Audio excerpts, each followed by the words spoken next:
The Bureau of Alcohol, Tobacco, Firearms, and Explosives, otherwise known as the ATF, unfortunately has a checkered history at best of making decisions, allowing other people to rely on those decisions, and then changing their mind. Among the many consequences of this pattern is the destruction of the lives and savings of those that they leave in their wake. In this discussion, I virtually sat down with Bill Akins, the inventor of the Akins Accelerator stock. Now, if you haven't heard of it, then maybe you have heard of one of the devices that Bill claims copied his design, the bump stock. And I need to be clear that I am not a patent attorney, and I'm not making any kind of call of ball or strike about who copied who or anything like that. That is well above and beyond my pay grade. Do your own research if you're curious about that. To make it emphatically clear, any views expressed here by Mr. Akins are Mr. Akins. However, really what I want to focus on is his story that speaks to the one unmistakable fact that the ATF has continued their pattern of making then changing the rules for decades. What has happened with the bump stocks and now pistol braces are part of a much larger trend that I call getting ATF'd. It is not unique to who is the president. It seems to run deeper. I hope that you enjoyed this conversation that I had with Bill. Thanks for tuning in.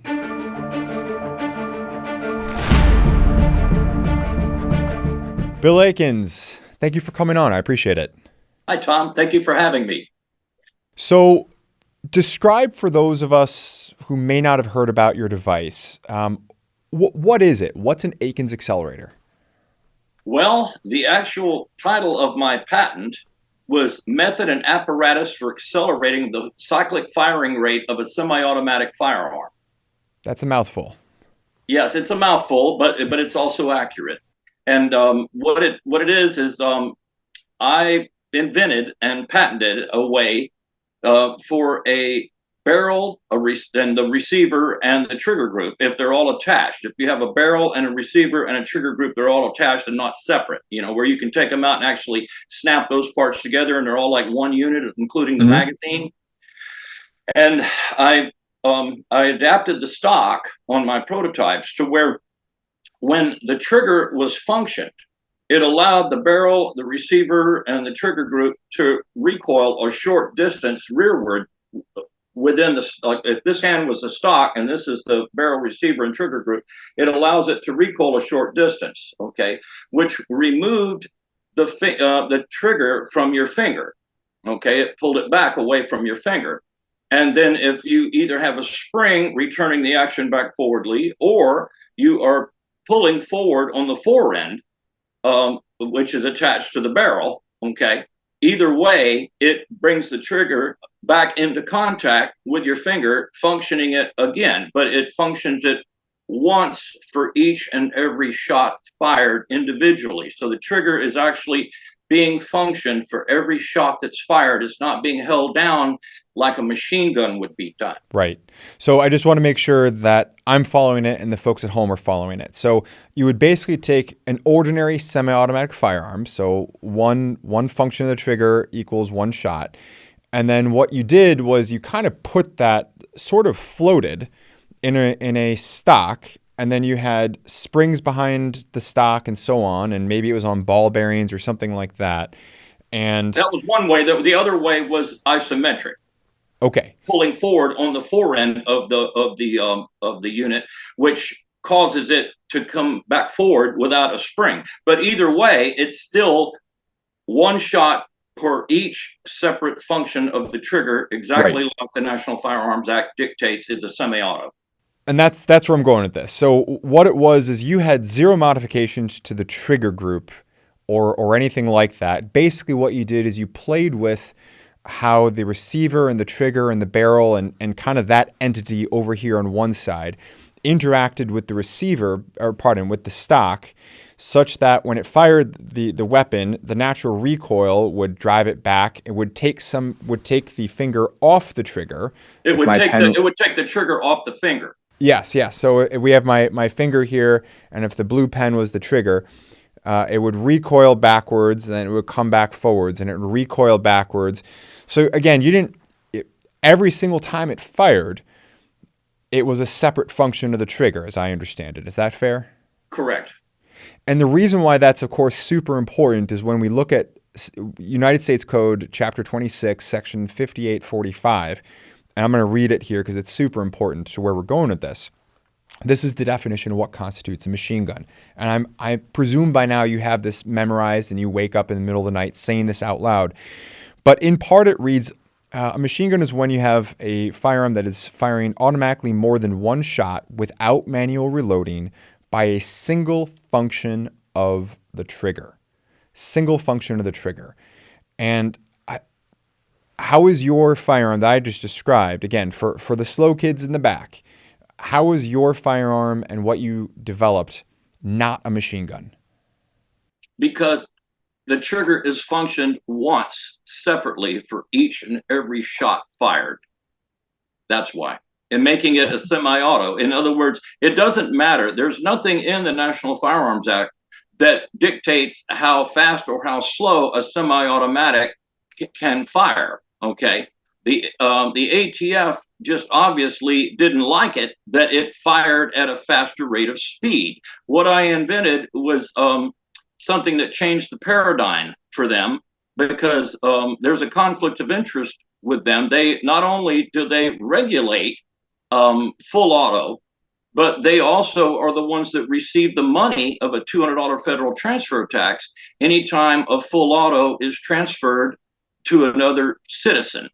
And so there's a bit of a conflict of interest, in my opinion, there, that we have the enforcement agency that's also the agency that benefits financially from infringing upon our Second Amendment right and saying that we have to pay $200 to own a fully automatic weapon, which is not correct. It shouldn't be that way. But mine isn't a fully automatic weapon because it's one shot for each separate function of the trigger.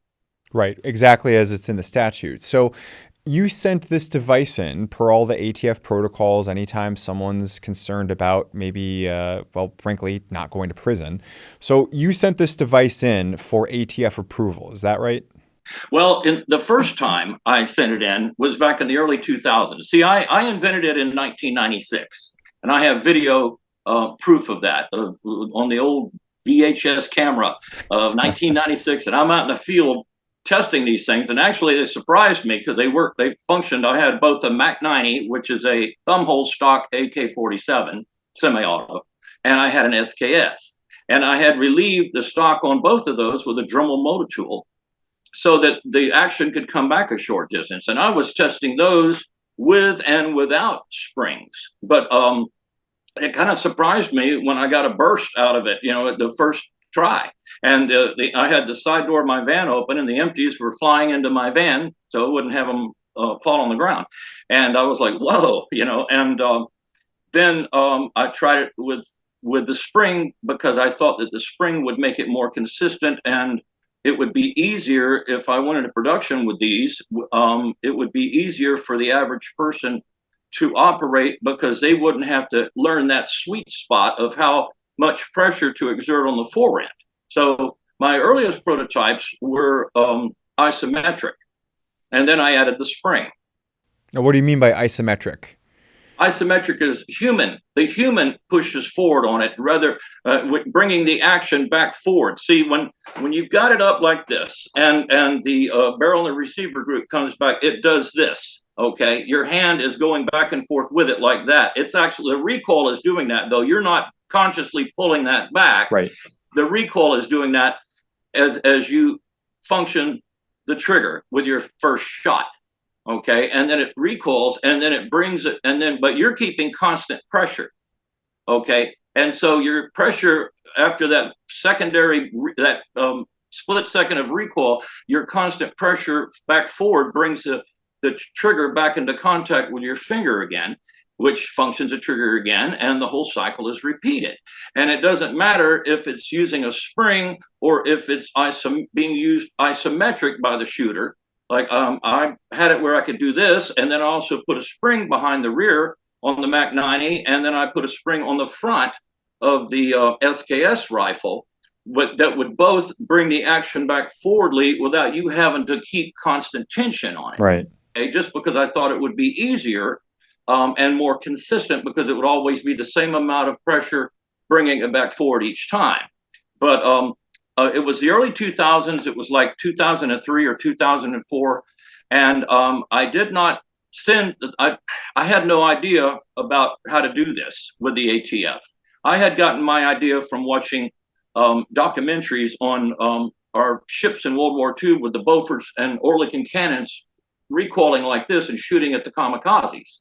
Okay, and also I watched the video of the water-cooled 1917 Browning machine gun where it had the water jacket and the barrel was moving back and forth like this and recoiling the water jacket. And I thought to myself, if I could make a semi-automatic's barrel recoil back like that, but keep the stock stationary, that would remove the trigger from your finger. And if you had a finger stop on the stock, that you could press your finger against, keeping your finger like this, kind of like that, okay, stabilized, where the trigger would function back and forth against your finger. Of course, the first shot you would kind of do that with your finger, right? And then which you'd function it like that, and then after that it would do this, okay. But still, you're always in control because you can take your finger off the finger stops. Which is interesting because the ATF, they ignored me for about a year and a half. And I called and I kept getting the runaround. And I didn't send in an actual prototype. I just sent in a description of how it operated. They don't like which that. I thought would be sufficient because I didn't know. I'd never done this before. And so they ignored it. And finally, I got back a hold of the ATF and got a hold of a lady there. And she said, oh, well, the gentleman that you spoke with, he's no longer with us. I don't know if that's true or not, but that was the excuse I was given.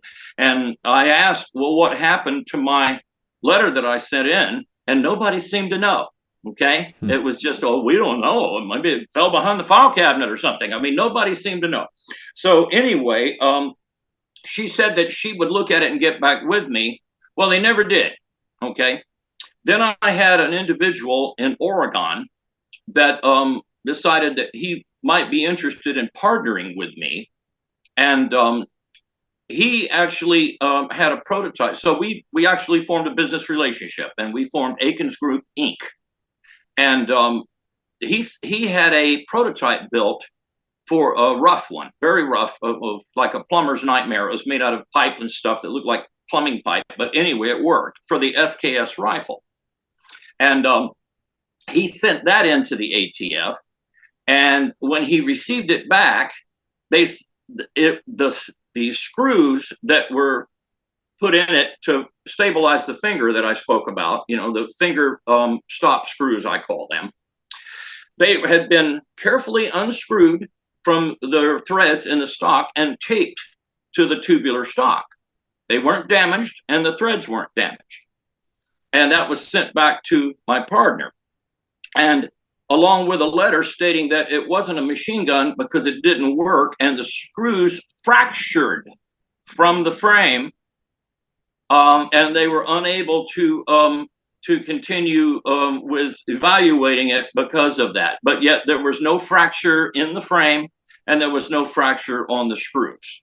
So somebody was being disingenuous and knew exactly what it was going to do, but didn't like it. So that's the only impression I can. So did you have to send it back? They sent that back to my partner. Okay. Okay. And we got a lot of heat later from people that online that did not understand that we sent it back in again. Guys, really quickly, if you're enjoying this interview, please show your support for not only the Second Amendment, myself and Bill and this channel. Show, like, subscribe, comment about what you're seeing as you go throughout this video. It's okay to comment multiple times. Let us know what you think. And again, thank you for tuning in. My partner contacted the gentleman at technical branch of the ATF, and explained to him, well, this really isn't an approval. This is just saying that it's not a machine gun because you couldn't get it to work. Okay. We need an approval that's ironclad before we can go into production. And so we asked for a clarification of this and told him that, we can send it back in to you again if that's what you need. And he wrote back a letter and he said it wasn't necessary that he look at it again, that he understood this method of operation completely. I don't know if this is the same gentleman that we got the first letter from or not. It might have been someone different. Anyway, he said he was approving it, or not really saying he was approving it. He just said it was not a machine gun because he understood completely its method of operation and that it functioned one shot for each individual function of the trigger. And therefore, it was not a machine gun. Now, that was our ironclad approval from the ATF. Okay, but a lot of people think, and we're told because of some of the things the ATF said in my case against them, that we sent it in and it was broke. In fact, the ATF even said that. They said we sent this to them and it was broke, and so it wasn't a machine gun. But later on they reevaluated that it was. Well, that's not true, because we got the ironclad approval when we contacted Tech Branch for clarification. Right. And a lot of people demonized myself, my partner, and our company by saying we didn't do due diligence when we certainly did. And right. So that was the first approval, and that was using a spring and to return the action back forwardly. So based upon that agency opinion, which is what an approval is, it's not a law at all, it's just their agency's opinion. The problem is that agency has the force of law when they can send men with guns out to you and swat you and put you in jail and charge you and send you to prison. You know, they don't follow the law, they follow whatever they want to do, and then they call it a ruling. So we went ahead and we had about 148 stocks made by Boyd's Rifle Stock Company, beautiful wooden stocks. And we had a linear motion assembly in there that, like you said, it was a thing with ball bearings and rods, and the linear motion assembly attached to the front of the receiver of the Ruger 1022 rifle. And then that would reciprocate to the rear on ball bearings and the two rods when it functioned, like you were mentioning a little while ago about the ball bearings and rods. And so that's the one that we were making. And that there was none of those stocks at the Vegas shooting. None of the Akins Accelerator stocks were used in the Vegas shooting. They were all stocks of an infringer that infringed upon my patent. You're talking about bump stocks in the Las Vegas shooting in, was it 2017, 2018? Right. And those were all Jeremiah Cottle of Slide Fire Solutions stocks. And he was a major infringer on my patent for a year and a half. And before I was contacted by Fostech Outdoors to see if we could partner up and go into business together, which we did. And but at that point, we sold about 148 of the Boyd's wooden stocks, Akins Accelerators, as we call it. Actually, we got the leading firearms attorney at that time to write me a letter before I even did anything, before I even contacted the ATF, asking for his opinion if this was legal. And he said yes. His name was Jim Jeffries. He was a leading firearms attorney in the country at that time, and he wrote me a memorandum of advice. Mm-hmm. I wanted to make sure that even working with prototypes and stuff, that I wasn't breaking any kind of laws. Absolutely. No one wants to go to prison. Yeah. Right. I didn't think I was, because I understood the operation of what I wanted to do. And I just wasn't quite sure if it was going to work with my limited ability to make what I wanted to do with the Dremel motor tool in my garage, which was the first prototypes and that I have on video. So anyway, based on the approval that we got, that second ironclad approval that said he understood it fully and understood its method of operation. The ATF approval, you mean? Yes, the ATF technical branch approval. Right. We moved forward from there, and we had 148 of the Boyd's stocks built, and we sold those. My partner sold those to people in what we called our beta test group. We hadn't really gone totally public yet. We were sampling and sending these out to people to see what their reaction was, how they operated for them, if there were any bugs or anything like that. And we wanted to make sure that we addressed any of those issues before we went full-blown production, full out. Right. Yep. Did that, and we sold 148 of them. And then my partner thought that it would be better for the company financially if we had stocks that were injection molded rather than the wooden ones. Well, I disagreed, but he got his way. So I actually put my property up as collateral for a loan, and we got the molds built. Cost about $70,000 for the molds, and then we had just started selling them. We had only been selling them for maybe a week or two or something like that. It was December of 05 at this point, when suddenly we get a letter from not the confirmed director, because there wasn't one, but the acting director of the ATF, Michael J. Sullivan, saying that inasmuch as these stocks had been previously approved, that is hereby rescinded.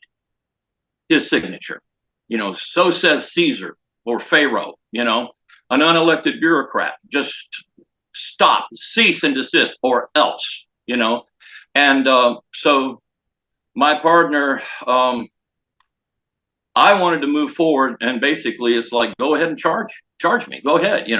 That's what I wanted to do. But my partner didn't want to do that. And we were 50-50, which taught me a lesson: never go 50-50 with anybody. So I couldn't outvote him. So I had my hands tied, and for a year and a half, until finally he left the company for some reasons I won't go into, but let's just say I could have prosecuted. But he left the company and left me as the last officer of Akins Group Inc. standing. So I got a hold of an attorney, and had myself made the last officer standing of the company. And at that point, I was able to get a hold of another attorney and file suit against the ATF. And in the meantime, this infringer, Jeremiah Cottle of Slide Fire Solutions, he was telling everybody online and everywhere that he invented this. When you can look at my patent, method and apparatus for accelerating the cyclic firing rate of a semi-automatic firearm, and you can see the date on it, that I applied for it in 98 and received my patent in 2000. And he just simply took my Mac 90 and my patent and removed the spring from behind the action and did it isometrically like I had done with my earlier prototypes. And the patent office let him get away with that, even though it was a clear violation of my patent. My partner and I, not my partner at that time, but when I partnered up with Fostech, they contacted the patent office, and we got the runaround from them. They said at first they would not give him a patent, and then one phone call from his attorney to them, and suddenly they gave him a patent, which actually violated my patent. But also in 2011, the U.S. Patent Office went up from $8,000 to file with their patent review board to $28,000 just to file. That's not counting your attorney's fees. That's just a filing fee. And so the other side had several years at this point now, where they'd been selling stocks, and he'd been bragging online about how many millions he had made and that he invented this, when all you got to do is look at my original patent and you can see who invented it. And you can see that he just took the spring out of the back of the action of my Mac 90. He even used the same exact sliding mechanism that I used on my Mac 90. So I had a really hard time with infringers, and then he had infringers. So the infringer had infringers, which were all infringers on my patent. But there wasn't anything I could do because the U.S. Patent Office let him get away with it. So, but what concerns the ATF here is that the ATF, when they first rescinded my spring returned stocks, Akins Accelerators, and then I made them work isometrically, and also the infringer was making his stocks isometric, and they were exactly like my Mac 90 stock in my patent and in the drawings of my patent. It's just that he took the spring out and had the shooter pushing forward on the forend. And so that was approved. There was various other people that sent in bump fire stocks to the ATF, that were also infringements on my patent. Because if you even make so much as one, it's an infringement. But nobody's going to go after somebody for one. Just not financially viable. And I don't, ATF approved them all. They approved all of them for 9 years. The isometric method, but they said my spring one worked automatically. Right. And they said that the spring was basically the registered part. The spring was the machine gun. That's what you had to turn into the ATF. Am I right? Well, at first they wanted the whole thing. And then we had an attorney get with them and say, look, the spring is what makes it operate. That seems to be upsetting you. And they said, okay, fine, just turn in all the springs. Okay. They wanted the stock, the linear motion assembly, everything, at first. And these people are out of control. They really are. Congress just refuses to rein them in because they're a cash cow. They keep making money.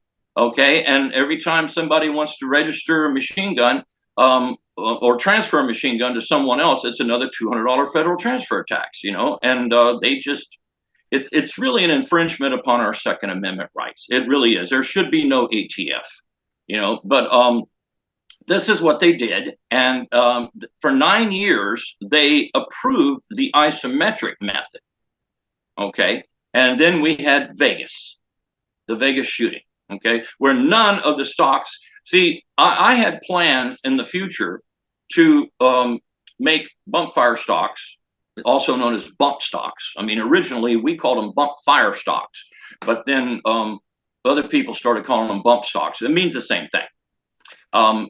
But I had an idea and plans because my first prototypes in my patent drawings was a Mac 90 and an SKS. Okay, I didn't even have a 22 Ruger in my patent drawings, and so I was planning on us doing those. But my partner and I both agreed that since it would be using more ammunition, people would be firing more because you're firing faster, even though you're just simulating full auto. It's not real full auto. That maybe we should start with something that fired inexpensive 22 long rifles. Makes sense. And 22 was the natural selection for that because the barrel, receiver, trigger, and magazine can all be assembled together outside of the stock and moved as one unit. See, so that's what we did. And so Hostech got a hold of me in 2011, and because they wanted to produce and manufacture their own bump fire stocks. But they had been actually a distributor for Slide Fire Solutions. And they were selling his because they thought he had the patent because he was telling everybody he invented this. And he had 7 patents that he stacked. See, his attorney was very smart. He knew that I would have to take him to either patent review board or civil court on each separate patent that he had gotten. Right. And that's just that's a lot of money. And, to be clear, I may be an attorney, but I'm not a patent attorney. You can't fight. And he had made millions by infringing on my patent. So Fostech partnered up with me. I transferred my patent to them in 2011. And then they manufactured their bump fire stocks, and they were suing Slide Fire Solutions for infringement on my behalf, and because they now had my patent. But it got so expensive for both sides that they went to the negotiating table, and Slide Fire Solutions, Jeremiah Cottle, he paid a sum of money to Fostech, and he was able to continue to make these, and they basically sold my patent to him, but they could also continue to make them, and I could continue to sell my personal ones also, as long as I was with Fostech, which I became a dealer for Fostech, and technically I still am, because they make other items besides bump fire stocks. And so that's how it was for a long time. And there were literally millions of these stocks that were sold to customers all over the country. And then suddenly we have the Vegas shooting. And instead of Congress doing this the correct way, which if you want to change the National Firearms Act wording and verbiage in the law, that's the way it's supposed to be done, is through Congress. But I'm sure a lot of congressional representatives didn't want that to happen. So Donald Trump instructed the Department of Justice. In fact, he told everybody on the news, you can look it up and see it. He says, we're going to do away with bump fire stocks. Um, we're going to get rid of them. And I've instructed the Department of Justice to find a way to get rid of them. Well, the president's not supposed to do that. But anyway, that's what happened. And then we just were banned. They were banned even though they don't violate the National Firearms Act. So we have a federal agency, the Department of Justice, and who the ATF is under.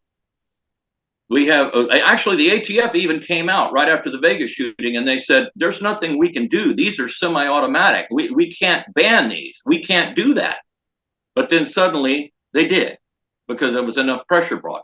So that's what happened. And so for the second time, my livelihood and my company was completely destroyed, just destroyed. You know, everything I had invested, the money that I had spent to get my patent, which was over $10,000, the money for the molds of the stocks, the $70,000, just rusty old boat anchors now, and you know, everything just completely disrupted. And the ATF actually said that this would be a minimal disruption to people. Right. So you got ATF'd not once, but twice. Once on the Akins Accelerator and then once on your own bump fire stock. The Akins Accelerator 2, known as the AA2, which was what we called the one that I showed Fostech how to make it work isometrically. Okay, so it was exactly the same stock, just milled out with a handle below it so that you could push forward on the handle instead of relying on the spring. And that must have been exactly. That must have been, I mean, just, you know, as a business owner myself, you know, with about 60 employees, I understand how hard it is to put everything into a project, put your life on the line, put your finances on the line, and just go all out at a target. And then to have everything being relying upon a government ruling and then to have them change it. They Charlie Browned you, right? I mean, they had you swing at the football. It's not even really a government ruling as in Congress, you know, who is supposed to make the law. It's a unelected federal agency that's run by an unelected bureaucrat that just simply arbitrarily bans it when it hasn't broken any law. Now, yeah, you could say, well, come arrest me. I'm not going to stop. I'm not going to stop selling them. Go ahead, come arrest me and take me to court, you know, and you can go on that financial journey and you can go actually wind up in prison, or you can lose everything you have. Okay, mortgaging your home to pay for attorneys, and you can take that financial journey of years of going through the courts. In the meantime, you're in prison and your case is pending in front of an appellate court or in front of the Supreme Court, and they don't grant certiorari. This is the nightmare, and this is what the government does to people. All right, guys, if you made it this far in the video, again, this is a really quick break-in. Please, again, show your support. Click like, comment, subscribe, share this video around. Back to the show. What they do is they will, even if they know eventually you will win, they will take you on the financial journey to make sure that they hang you on the cross like Spartacus to make an example of you. This is what will happen to anybody that dares to try to infringe upon our little cash cow of $200 transfer fee for every machine gun that is transferred to another person. By having this, people weren't buying full automatic machine guns as much. They were going to bump fire stocks because they were unregulated, okay? And they shouldn't have been regulated because they were semi-auto. And it wasn't even a firearm. The stock is not a firearm. It's a stock, okay? It's just like these stocks on the these pistol braces that fit around the arm, you know? It's not even a firearm. It's a stock. You know, so and there was nothing about it being a short-barreled rifle with a stock that could be shouldered into the shoulder, because we didn't have that. You know, we just simply took a legal length barrel. The legal length of a barrel of a rifle is 16 inches.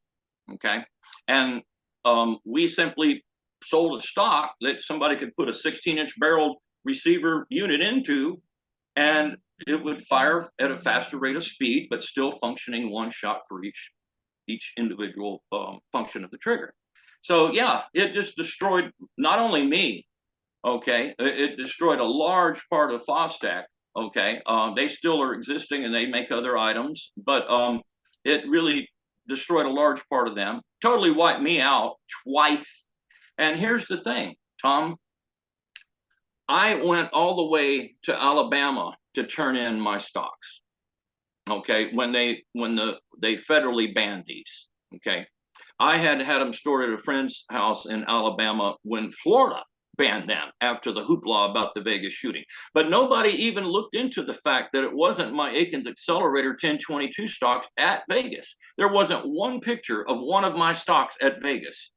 It was the Slide Fire Solution stocks set up almost like they were posed with a little bipod and a little picture taken, like as if you were trying to show something as nice as you could to sell it on Gunbroker or something. But not a one of my stocks were there. And also another important point, the FBI never let the ATF inspect these stocks and firearms. So the ATF banned something that they never even inspected. The FBI, of course, confiscated everything in the room, and the ATF was never allowed to even inspect it. So how can they ban something that they haven't even inspected? It was a knee-jerk reaction by anti-gunners and by people wanting to infringe further on our Second Amendment rights, and that's what happened.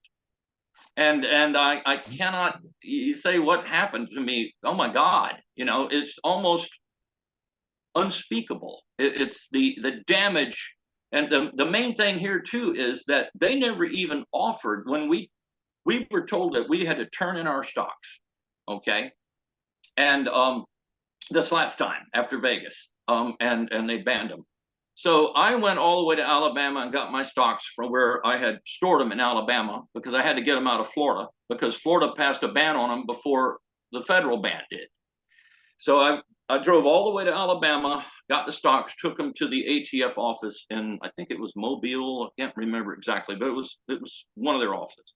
Anyway, I took them there, and they tried to get me to sign a receipt that was a waiver of my rights, basically surrendering all my rights to ever sue them or anything, and that I was voluntarily surrendering this and abrogating all my rights to it.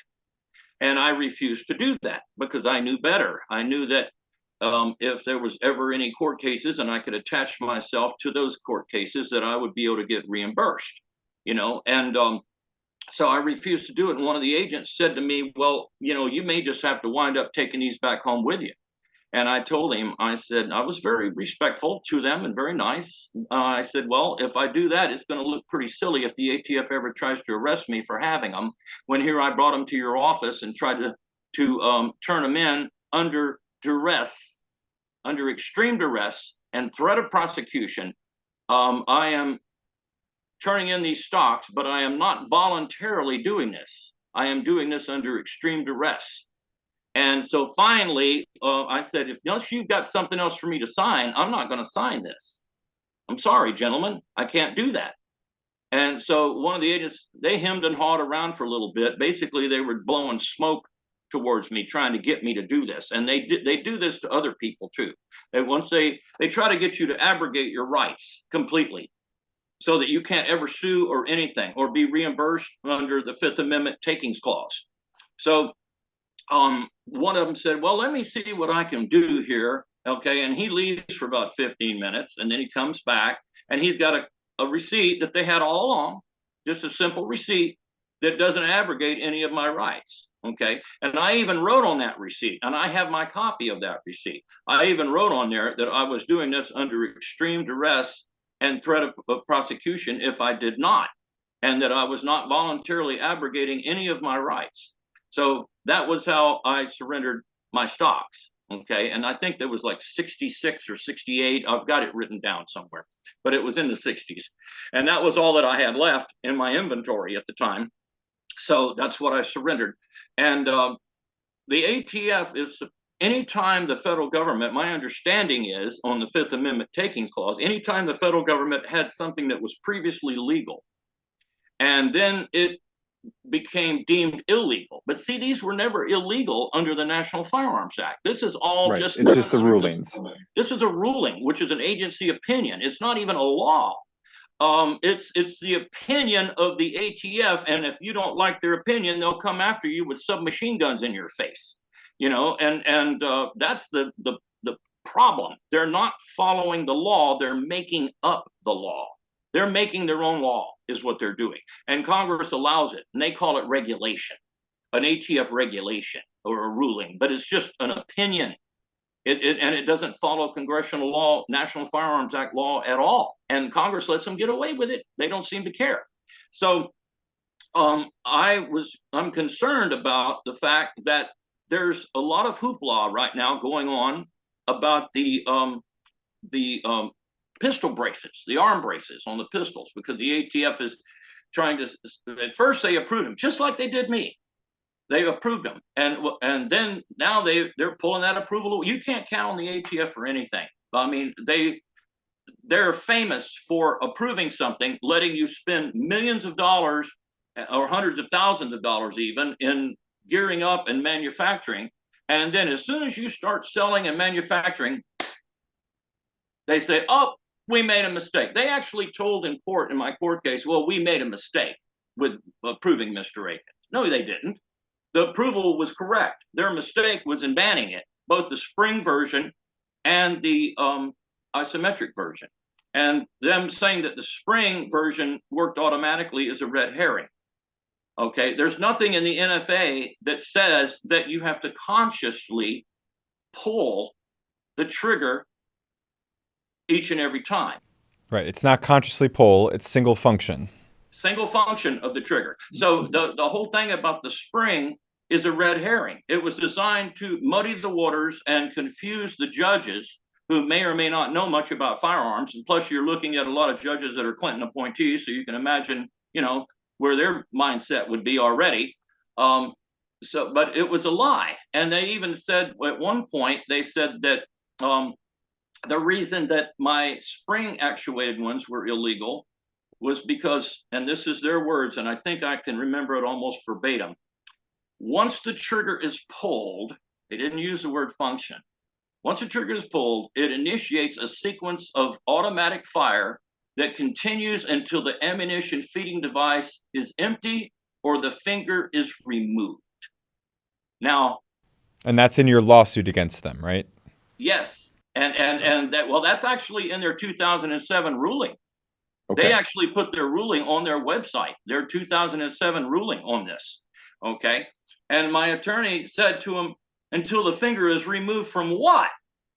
And they never really adequately gave an explanation because, see, they were trying to give the impression to anyone that read that, as well as to a court or any judge, that my finger was holding down the trigger constantly all the time, like a machine gun does.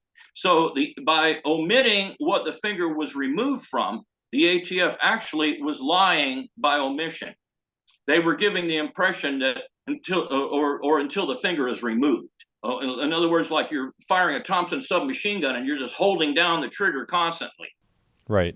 They didn't want the judges in the court to understand that the trigger was doing this against your finger. Okay. They didn't want them to understand that. They wanted them to think you were doing this. Yeah, and I can absolutely tell folks as well that, look, I have zero personal experience whatsoever with the judge from your case, but I can tell you my own personal experience is that, frankly, most prosecutors and judges around where I am, which is in, outside the Milwaukee metropolitan area, many, if not by far, most judges have little to no firsthand experience with firearms, it seems. And they have routinely in cases, either my own or when I've sat in court waiting for my cases to be called, mixed up basic terms, basic terminology, they whatever tropes you pick up from movies and everything else, such as like a suppressor makes everything whisper quiet right? Well, we all know that's not the case, right? But I can't tell you, I've been in court any number of times when different judges and commissioners have said, whisper quiet, assassin's weapons, and so forth. One other thing I would like to add to that last part. Yeah. Chevron. You know about Chevron, right? Yep. Okay. For the viewers out there, you might explain to them what Chevron is and what that doesn't apply in a criminal case. If I had criminal charges pressed against me, okay, I actually have more rights if I'm charged with a crime by the ATF than I do if I sue them civilly. So they always get away with it. So the out for the ATF is nobody wants to be taken on the financial journey of criminal charges, even if you're innocent. Okay, nobody wants to wind up in prison only to maybe get out 4 years later and be exonerated. But in the meantime, you spent 4 years in prison, and there's never any accountability to the federal agencies for doing that. They just say, "Oh, gee, we're sorry. The court overturned the earlier ruling, and so you're a free man now." Okay, well, I've been in here for 4 years. What about that? Oh, sorry. Well, why is it that there has been no the government, the judges and the courts have not allowed any reimbursement under the Fifth Amendment taking clause for the people that had to turn in their stocks? Myself, Fostech Outdoors had to turn in their stocks. Even the infringer, who I don't care too much about, but still, he had to turn in his possessions and company product. And then there's the customers that had to turn in all their stocks, and the ATF has not reimbursed anybody. And we have the Fifth Circuit now saying that they're not illegal in several different states where the Fifth Circuit holds authority. Yeah. Cargill v. Garland is the case you're referencing. Exactly. And if somebody was to start selling these bonfire stocks again in those areas, what's the ATF going to do about it? Are they going to go against the ruling of the appellate court, the Fifth Circuit? They're going to go against that, and they're going to go arrest the person? Just so viewers are emphatically clear, I am 0% telling folks to do that. That is not legal advice you're getting from this channel. Well, I'm not either, but I'm just saying, if the Fifth Circuit has ruled that it is not a machine gun, okay, who's going to override that? Does the ATF think that they could override that, actually to defy? Oh, they're appealing it right now, I know. And we'll see where that goes, right? This channel has done multiple videos on that. To my knowledge, we may have been the very first channel, if not definitely on the beach in the first wave of people making videos about that. So, Bill, I really appreciate your time here. There's so much density to everything you're saying. There's so much information kind of coded into all of this. So, there's tons more, but it would take all day. Oh, no, I realize that. So, if people really want us to go down the rabbit hole in this, hopefully they'll let us know in the comment section what they found the most interesting, what they want to see more on. And if you're willing and the folks want it, we can give them more what the people want, right? So I appreciate you coming in. Thanks, Bill. Thank you, Tom. Appreciate you having me. So there's my discussion that I had with Mr. Bill Akins, who was a pleasure to speak with not only during this interview, but also for some hours through phone calls and technical runs and everything else ahead of time. So Bill, if you're watching this, I really appreciate the time that you had on this, and I really also appreciate meeting not only you, but also other members of your family. Guys, if you want to show your support for Mr. Akins, please do so. Let us know in the comment section below what you think about this entire situation. Who got this right? Who got this wrong? Do you think the ATF is done with this kind of rulemaking, or are they going to continue to do this sort of thing? Do you want to see more videos about these sorts of topics where I'm reaching out to inventors, industry professionals, and so forth to share their kind of experiences? Both myself and the algorithm, of course, love you for sticking around this far because, candidly, this all goes into YouTube's SEO of what you get to see and what you don't get to see. So I really appreciate that. And last, of course, please comment, subscribe, like, and share. Again, that all helps us. And as always, we will see you in the next one. And if you like this interview, and if you stuck around this long, I'm hoping that you did, here's 2 other interviews that you may also find interesting.